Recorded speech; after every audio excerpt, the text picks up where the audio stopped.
You wake before the sun, not because you want to, because the day will punish you if you don't. The air inside your house is cold and damp. Smoke from last night's fire still hangs low, stinging your eyes. The floor beneath your feet is packed earth, hardened by years of bare skin and spilled grain. Somewhere in the darkness, a pig shifts. Chickens rustle. Their warmth matters more than your comfort. This is your home. It is a single room. It holds your family. It holds your animals. It holds your entire life. There is no privacy here, no silence, no sense that the world outside is kind or waiting for you.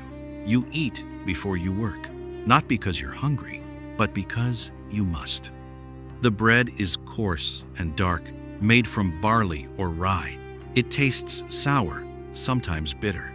You chew slowly, knowing this may be most of what you eat today. You drink water drawn from a nearby stream or well. You do not know it is dangerous. You only know that sometimes after drinking it, people become very sick. This is early medieval England. And if you are here, truly here, there is one thing you must understand immediately. This world does not care if you survive.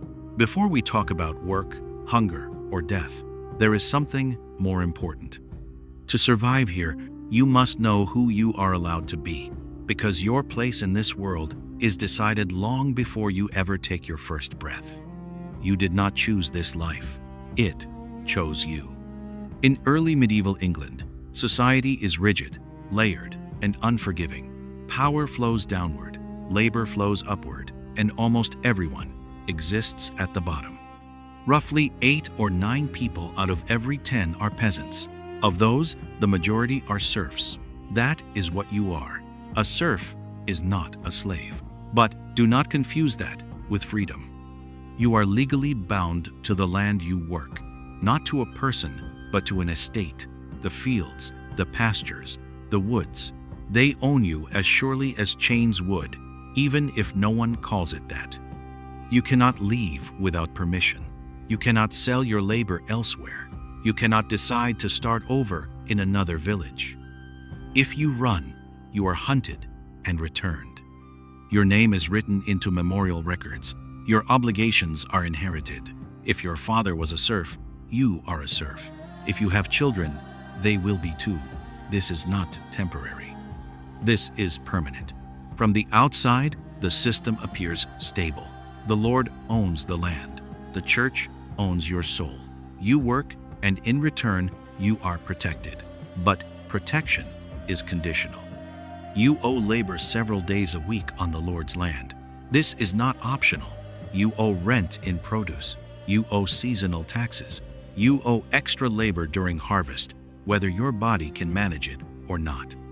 Miss these obligations, and punishment follows. There is no appeal court, no contract to renegotiate, no safety net. The system survives because you have no alternative.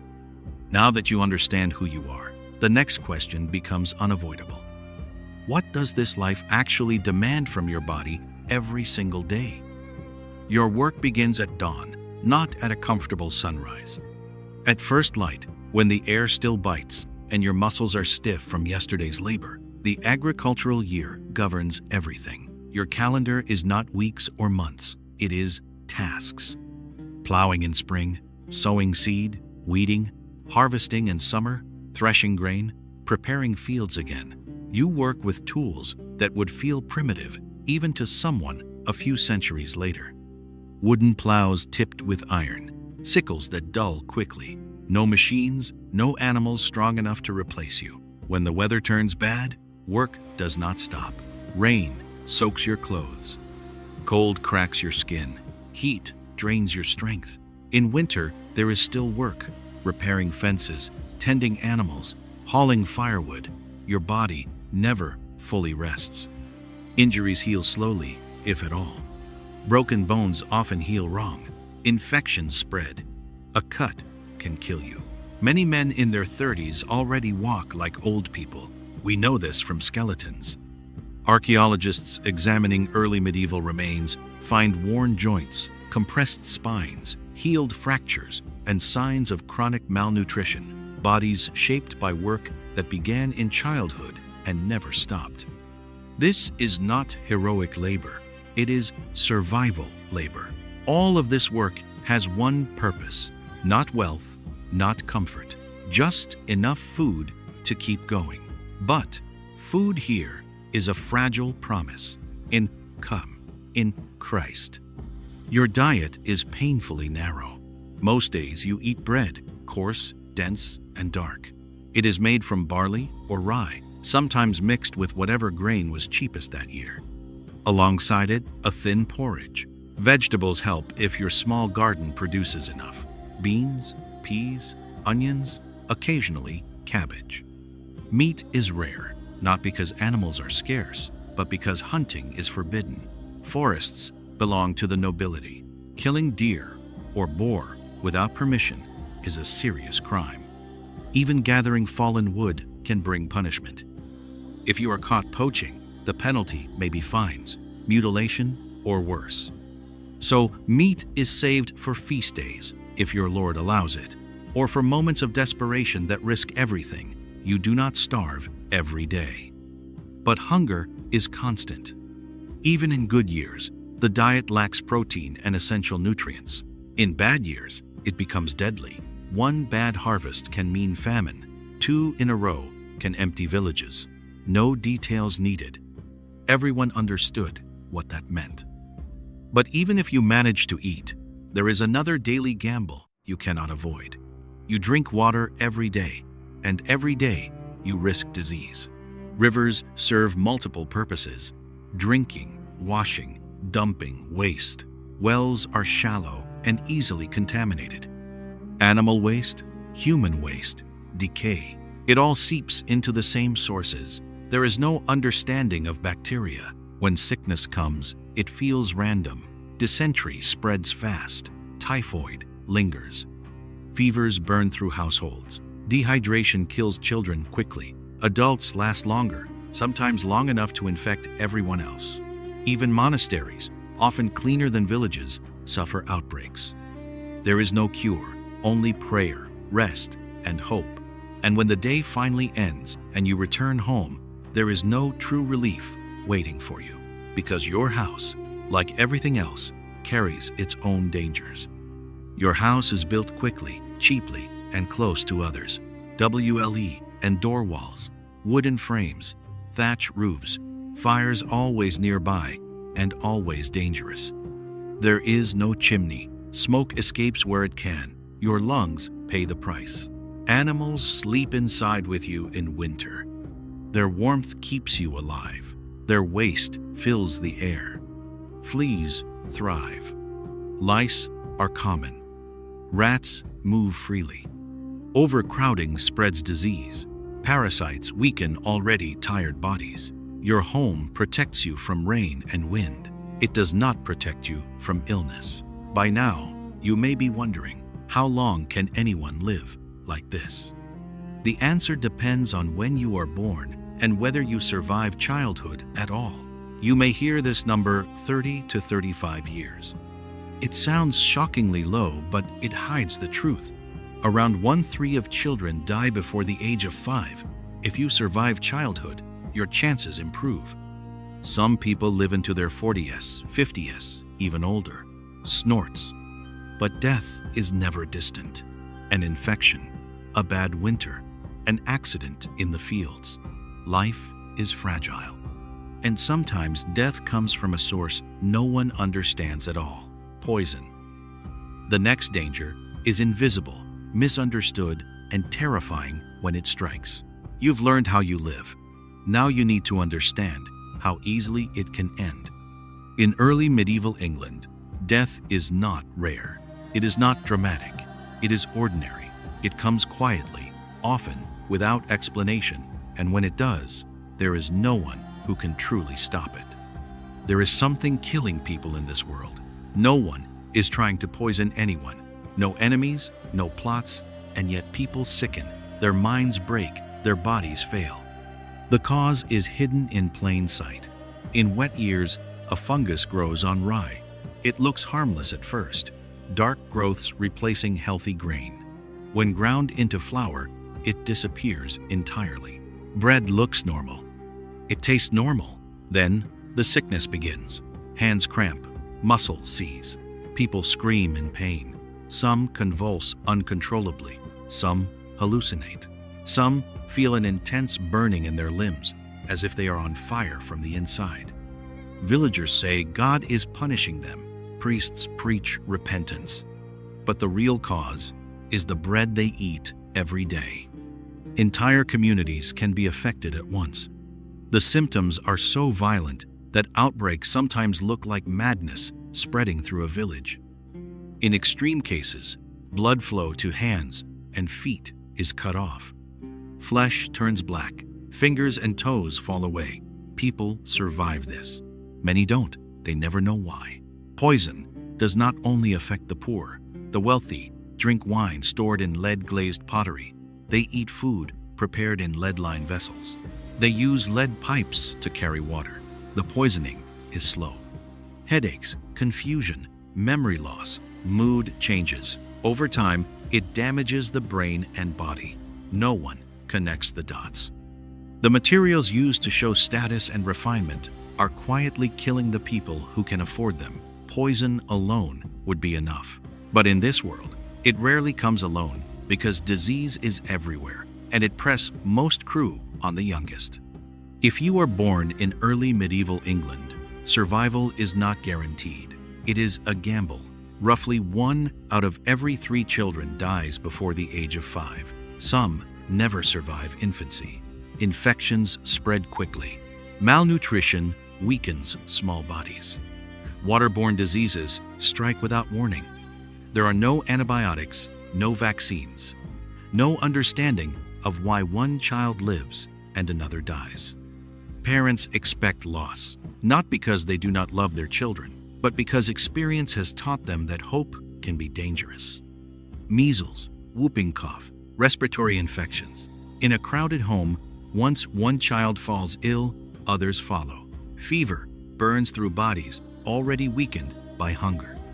Dehydration kills faster than the illness itself. Burials are common. Grief is constant, but rarely spoken aloud. Life must continue. Fields still need work. Food still needs growing. If you survive childhood, you might believe the worst is behind you. It isn't, unquote. Because now, your survival depends not just on your body, but on forces you cannot control. Faith, law, power. Religion shapes every part of this world. The church explains suffering. It defines morality. It promises meaning where none is visible. Illness is a test. Famine is a warning. Death is God's will. This belief comforts people, but it also controls them. Because if suffering is divinely ordained, questioning the system becomes sinful. The church does not need soldiers. It has belief. Many actions are not just crimes. They are sins: theft, disobedience, sex outside marriage, questioning authority.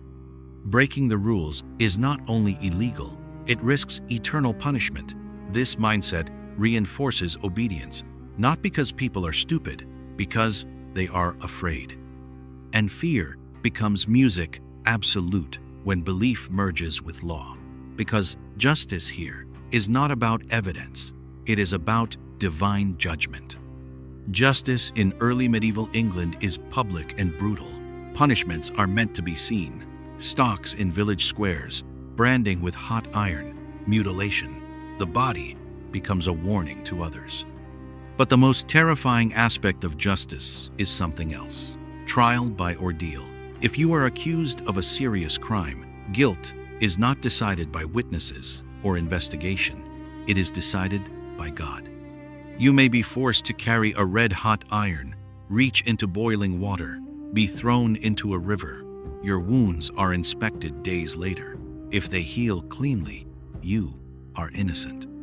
If they fester, you are guilty.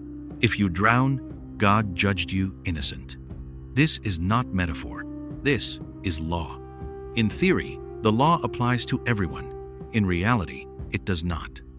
The wealthy can pay fines. The powerful can negotiate. The poor endure punishment. Justice is another tool of control. By now, the dangers should feel overwhelming.